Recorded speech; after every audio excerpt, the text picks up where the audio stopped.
Hi friends, my name is Jamshid. I'm here today to show you how you could fix your screen when it's upside down. Sometimes by accident we pressing a key on your keyboard which result wise getting the screen upside down.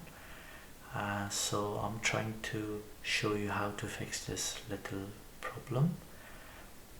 First of all, we moving, as you see, everything's upside down, so we're moving slowly here in Windows, and then we're moving to setting, and then we slowly moving up here to the system, and then we moving here to display orientation, and we simply going to landscape. Here you go, and keep changes.